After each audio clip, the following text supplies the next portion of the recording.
और इस वक्त की बड़ी खबर, ममता बनर्जी ने राष्ट्रपति पद के लिए प्रणब मुखर्जी को वोट नहीं देने का अपना फैसला बदल लिया है और अब वो राष्ट्रपति चुनाव के लिए यूपीए के साथ खड़ी हैं। ममता बनर्जी ने कहा है कि प्रणब मुखर्जी और पीएम से बात करने के बाद उन्होंने ये फैसला किया कि उनकी पार्टी टीएमसी प्रणब मुखर्जी को वोट करेगी। ममता बनर्जी ने यह भी कहा कि वोट नहीं देना अलोकतांत्रिक होता, इसलिए उन्होंने यूपीए का साथ देने का फैसला किया है। और न्यूज रूम से हमारे संवाददाता अमितेश हमारे साथ जुड़ चुके हैं। अमितेश, ममता बनर्जी आखिरकार दादा का साथ देने को तैयार हो गई है, उनके इस फैसले को किस नजरिए से देखा जाए? जी बिल्कुल, देखिए फौरी तौर पर यूपीए के लिए एक राहत की बात है। जिस तरीके से टीएमसी की मुखिया ममता बनर्जी सरकार के तमाम फैसलों पर विरोध दर्ज कराती रही हैं और रिटेल सेक्टर में एफडीआई की बात करें या अन्य फैसलों की बात करें, पेट्रोल प्राइस हाइक की बात करें, एक बार फिर वो कन्फ्रंटिंग मूड में दिख रही थी। जिस तरीके से उन्होंने मुलायम सिंह यादव के साथ मिलकर के जो यूपीए की तरफ से या सोनिया गांधी की तरफ से जो नाम सुझाए जाने थे उनके खिलाफ जाकर के उन्होंने 3 नाम को सार्वजनिक किया था और ऐसे में उनके साथ जो ऑप्शंस बचे थे उनमें से इस ऑप्शन पर ज़्यादा जोर दिया जा रहा था कि हो सकता है कि जब इलेक्टोरल कॉलेज का जब बैठक हो और जब वोटिंग की प्रोसेस हो तो उसमें वो एब्सटेन करें, यानी कि वोटिंग की प्रक्रिया से टीएमसी बाहर रहे। लेकिन अब इस पर विराम लगता दिख रहा है, जब एक बार खुद उन्होंने कह दिया है कि अलोकतांत्रिक होता वोट की प्रक्रिया से बाहर रहना। लेकिन दूसरी जो बहुत अहम बात उन्होंने साफ की है कि उनका वोट की प्रक्रिया में जो सहभागिता है टीएमसी की, वो सिर्फ और सिर्फ राष्ट्रपति चुनाव तक सीमित रहेगी। उपराष्ट्रपति के चुनाव के लिए अभी तक टीएमसी ने कोई फैसला नहीं लिया है। साथ ही साथ उन्होंने यह भी कह दिया है कि उनके पास कोई ऑप्शन नहीं था, कोई विकल्प नहीं था और पीएम से बात होने के बाद उन्होंने ये फैसला लिया है। 14 तारीख को जब यूपीए के घटक दलों की बैठक थी तो उसमें मुकुल रॉय टीएमसी की तरफ से मौजूद ज़रूर थे, लेकिन कोई ये सुझाव उनकी तरफ से या कोई इस तरह का स्टेटमेंट नहीं आया था कि वो क्या पार्टी का रुख रहने वाला है और किस तरीके से टीएमसी का क्या स्टैंड रहेगा। लेकिन अब ये बात साफ होती नजर आ रही है कि प्रणब मुखर्जी तकरीबन 46,000 वोट बनते हैं टीएमसी के, जो इलेक्टोरल कॉलेज का कंपोजिशन है अगर उसको देखें तो अब बहुत क्लियर पैसेज है उनके लिए। और साथ ही साथ कहीं ना कहीं से जो एक rift with in the alliance जो दिख रही थी वो कुछ समय के लिए वो टोन डाउन होती नजर आ रही है। लेकिन ममता ने साफ कह दिया है कि तमाम अन्य मसलों पर जो विरोध के बिंदु हैं वो बरकरार हैं, यानी कि अभी भी उनकी तरफ से जो कुछ मसले थे जिस पर कि नाराजगी जताई गई थी वो उस पर कायम है।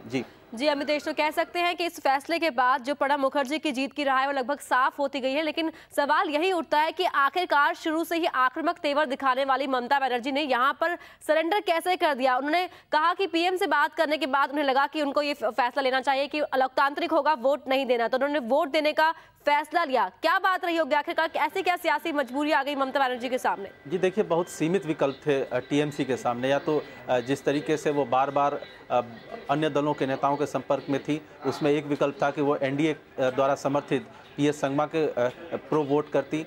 दूसरा विकल्प था कि इस पूरे जो इलेक्शन प्रोसेस है, जो वोटिंग की प्रक्रिया होती, उससे अलग रहती। या तीसरा जो विकल्प था कि प्रणब मुखर्जी को समर्थन देती।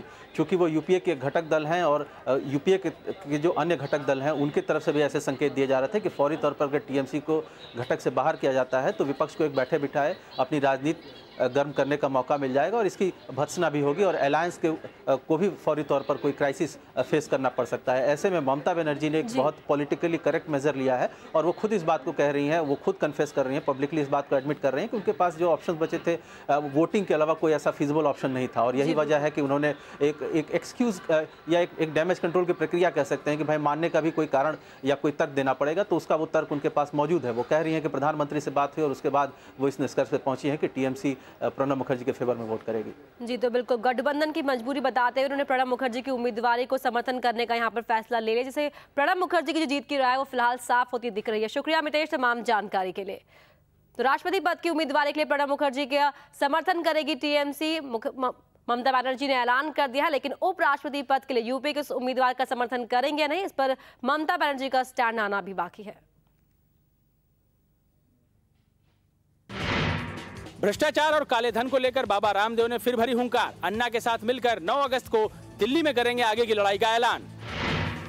दिल्ली में 9 अगस्त से काले धन को वापस लाने और लोकपाल के समर्थन को लेकर प्रस्तावित विरोध प्रदर्शन के लिए समर्थन जुटाने के लिए देश भर में घूम रहे योग गुरु बाबा रामदेव पुणे में सामाजिक कार्यकर्ता अन्ना हजारे के साथ सामने आए।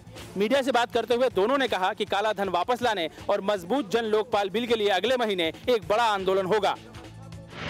वो हासिल कैसे होगा मजबूत लोकपाल, कैसे मिलेगा देश को काला धन, और कैसे बदलेगी ये भ्रष्ट व्यवस्था।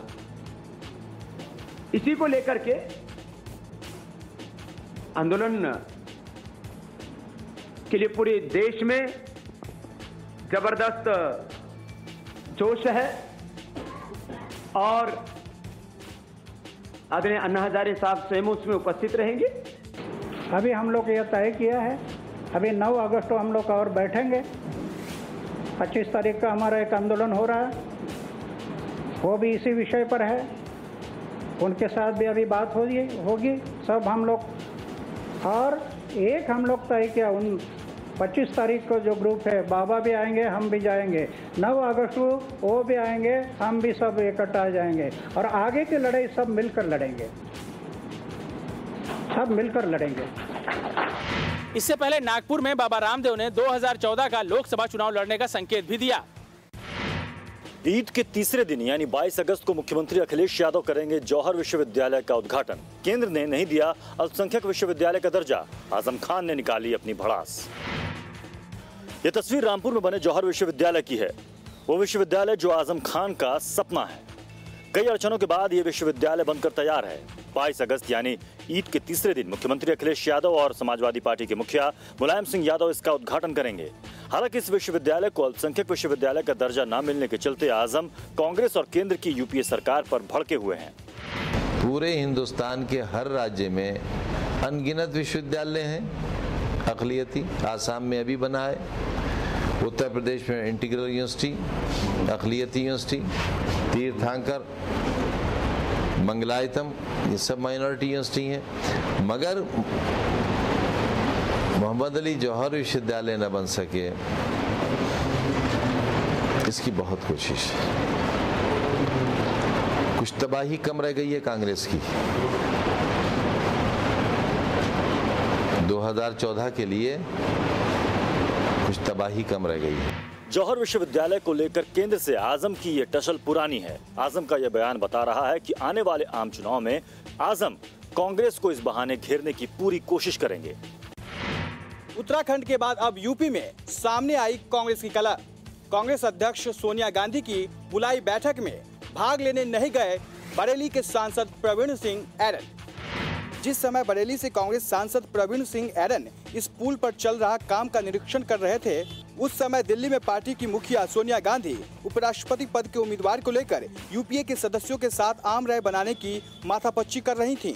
ऐरन इस बैठक में भाग लेने नहीं पहुंचे। माना जा रहा है कि पार्टी से नाराजगी के चलते वो इस बैठक से दूर रहे। हालांकि इस मुद्दे पर मीडिया से चर्चा की बजाय वो पार्टी फोरम के सामने बात करने की बात कहते हैं। मैंने कहा ना कि इस सब चीजों का आप लोगों से बातचीत, अगर कोई बात होगी तो हम लोग पार्टी के अंदर बात कर लेंगे। एफडीआई के मुद्दे पर ऐरन पार्टी की नीति की मुखालफत कर चुके हैं और अब पार्टी की अहम बैठक में उनका हिस्सा न लेना ये बताता है कि दाल में कुछ काला जरूर है। मधुमिता शुक्ला का हत्यारा प्रकाश पांडे हुआ फरार। उत्तराखंड हाईकोर्ट ने सोमवार को सुनाई थी उम्र कैद की सजा। मधुमिता हत्याकांड में दोषी प्रकाश पांडे फरार हो गया है। सोमवार को जब हाईकोर्ट ने मधुमिता हत्याकांड में फैसला सुनाया तो इस फैसले में प्रकाश पांडे को उम्र कैद की सजा दी गई। पुलिस प्रकाश पांडे को गिरफ्तार कर पाती उससे पहले ही वो फरार हो गया। यूपी के चर्चित मधुमिता शुक्ला हत्याकांड में साल 2007 में देहरादून की अदालत ने समाजवादी पार्टी के तत्कालीन विधायक अमरमणि त्रिपाठी, पत्नी मधुमणि त्रिपाठी, भतीजे रोहित चतुर्वेदी और एक अन्य अभियुक्त को उम्र कैद की सजा सुनाई थी। वहीं अदालत ने प्रकाश चंद पांडे नाम के अभियुक्त को साक्ष्यों के अभाव में बरी कर दिया था। लेकिन अब उत्तराखंड हाईकोर्ट ने प्रकाश पांडे को भी उम्र कैद की सजा सुनाई है। मधुमिता हत्याकांड में पूर्व मंत्री अमरमणि त्रिपाठी, उनकी पत्नी समेत अन्य आरोपी फिलहाल आजीवन कारावास की सजा काट रहे हैं।